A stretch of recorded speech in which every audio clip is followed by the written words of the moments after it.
चिराग पासवान की राजनीति को लेकर समझ और साथ ही साथ चालाकी के आगे लग रहा है कि अब पशुपति पारस जो हैं वो झुकते नजर आ रहे हैं। हम आपको बता दें कि पशुपति पारस ने इस्तीफा दे दिया है और साथ ही साथ अपनी जो उन्होंने लोजपा के सांसदों को तोड़कर जो अपनी पार्टी बनाई थी उसके सांसदों को वो समेट कर नहीं रख पाए, जिसका खामियाजा अब उनको भुगतना पड़ रहा है।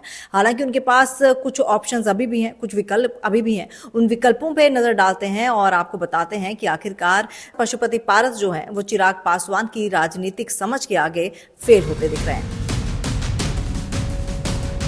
राजग में भतीजा चिराग पासवान को भाव मिलने से खफा पशुपति कुमार पारस केंद्रीय मंत्री पद से त्याग पत्र देकर विकल्प की तलाश में निकल पड़े हैं। एक दो दिनों में साफ हो जाएगा कि उन्हें कहां ठोर मिलता है और देश प्रदेश की राजनीति में उनकी भूमिका क्या होगी। इतना जरूर है कि उनके पास अब ऑप्शंस की कमी होगी। अभी दो ही रास्ते उनके पास है, या तो महागठबंधन में चले जाएं या फिर अपने दल का प्रत्याशी बनकर चिराग को हाजीपुर से चुनौती दें।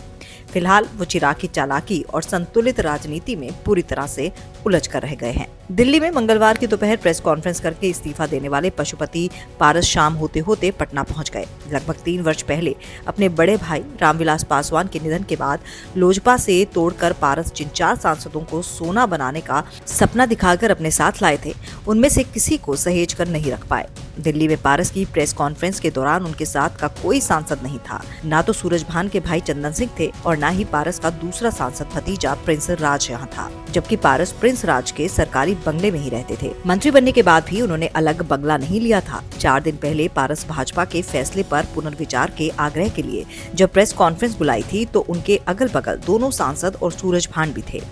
वैशाली सांसद वीणा सिंह तो पहले ही पाला बदल कर चिराग के साथ चली गई थी। भाजपा ने अंतिम समय तक पारस को समझाने का पूरा प्रयास किया। मंगल पांडे मध्यस्थ की भूमिका निभा रहे थे। दिल्ली पटना के उनके दौरे बढ़ चुके थे। सूत्रों की माने तो पारस और चिराग को भाजपा एक करना चाहती थी। इसके लिए पारस को आम चुनाव बाद किसी राज्य का राज्यपाल बनाने का प्रस्ताव दिया गया था और प्रिंस राज को MLC बनाकर बिहार के मंत्री पद का।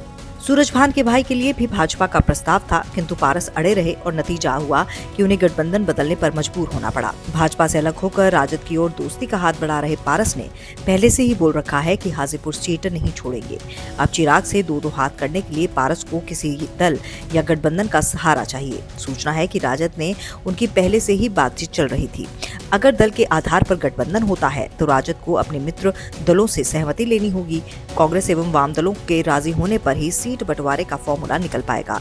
दूसरा रास्ता हो सकता है कि वो राजद या कांग्रेस के टिकट पर हाजीपुर से चिराग को चुनौती दे। रामविलास के निधन और पार्टी में टूट के बावजूद चिराग ने बहुत धैर्य और चतुराई के साथ अपने 3 वर्ष गुजारे। भाजपा के विरुद्ध मोर्चा नहीं खोला, बयानबाजी नहीं की और कदम कदम पर जताते रहे कि वो आज भी मोदी के हनुमान हैं। इस भाव का उन्हें पुरस्कार मिला। अब भाजपा ने पारस को दरकिनार कर चिराग की पार्टी के साथ गठबंधन का रास्ता चुना। पारस एहसास नहीं कर पाए या जानबूझकर मुगालते में रह गए। उन्हें गलतफहमी होती रही कि रामविलास के असली वारिस वही हैं।